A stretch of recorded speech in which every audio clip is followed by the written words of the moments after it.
মাঠের লড়াইয়ে নিউজিল্যান্ডের বিপক্ষে দুবার পিছিয়ে পড়েও শেষ পর্যন্ত ২-২ গোলের দুর্দান্ত ড্র। কিন্তু মাঠের সেই লড়াইয়ের রেশ কাটতে না কাটতেই মাঠের বাইরে চরম এক বৈষম্য আর অপমানের শিকার হতে হলো ইরান ফুটবল দলকে।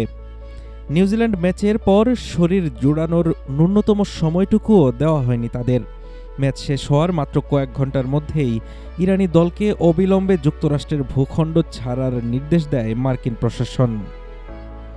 পূর্ব পরিকল্পনা অনুযায়ী সোমবারের রাতটা ক্যালিফোর্নিয়াতেই কাটানোর কথা ছিল ইরানি ফুটবলারদের, কিন্তু মার্কিন কর্তৃপক্ষের আকস্মিক ও তাড়াহুড়া করে দেওয়া আদেশে রাতের অন্ধকারে মেক্সিকোর উদ্দেশ্যে বিমান ধরতে বাধ্য হয় তারা।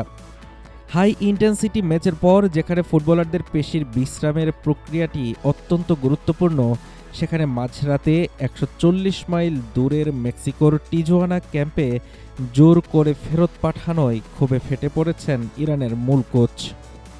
ইরানের প্রধান কোচ বলেছেন, তারা আমাদের ম্যাচ পরবর্তী শারীরিক রিকভারির ন্যূনতম সময়টুকুও দিল না। ম্যাচ শেষ হতেই সাফ জানিয়ে দেওয়া হলো, তোমাদের এখনই দেশ ছেড়ে চলে যেতে হবে। কেন আমাদের এভাবে মাঝরাতে তাড়িয়ে দেওয়া হচ্ছে তার সুনির্দিষ্ট কোনো কারণ আমরা জানি না। মনে হচ্ছে বিশ্বমঞ্চে আমাদের পরিকল্পনা অন্য কেউ আড়াল থেকে নিয়ন্ত্রণ করছে। আমার মনে হয় এবারের বিশ্বকাপে আমাদের দলটাই সবচেয়ে নিপীড়িত ও বৈষম্যের শিকার। চলতি বছরের ২৮ ফেব্রুয়ারি ইরান ও যুক্তরাষ্ট্রের মধ্যকার ভূরাজনৈতিক তীব্র উত্তেজনা ও যুদ্ধ শুরুর পর থেকেই ইরানের বিশ্বকাপ যাত্রা ছিল চরম অনিশ্চয়তার মুখে। ইরানের পক্ষ থেকে গ্রুপ পর্বের ম্যাচগুলো নিরপেক্ষ ভেন্যুতে সরিয়ে নেওয়ার আবেদন করা হলেও তা প্রত্যাখ্যান করেছে ফিফা।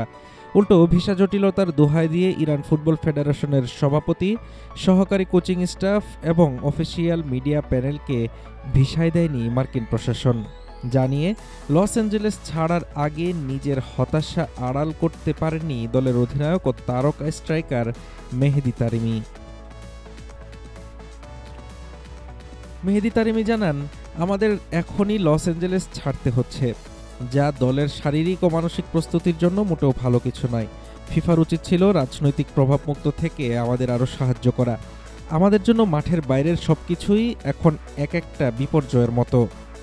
যুক্তরাষ্ট্রে থাকার অনুমতি না মেলায় প্রতিবেশী দেশ মেক্সিকোর টিজুয়ানাকে বিকল্প বেস ক্যাম্প বানাতে হয়েছে ইরানকে। সেখান থেকেই সংক্ষিপ্ত ফ্লাইটে ম্যাচ খেলতে তারা লস অ্যাঞ্জেলেসে এসেছিল। আবার ম্যাচ শেষে সেখানেই ফিরতে হলো অপেশাদার আচরণের শিকার হয়ে। এই মানসিক ও শারীরিক ধকল সামলে আগামী রোববার এই লস অ্যাঞ্জেলেস স্টেডিয়ামেই নিজেদের দ্বিতীয় ম্যাচে বেলজিয়ামের মুখোমুখি হতে হবে ইরানকে। এখন দেখার বিষয়, মাঠের বাইরের এই রাজনৈতিক বৈষম্যকে পাশ কাটিয়ে মাঠের লড়াইয়ে কতটা ঘুরে দাঁড়াতে পারে পার্সিয়ানরা। হাফিজুর রহমান তুষার, ঢাকা টুডে।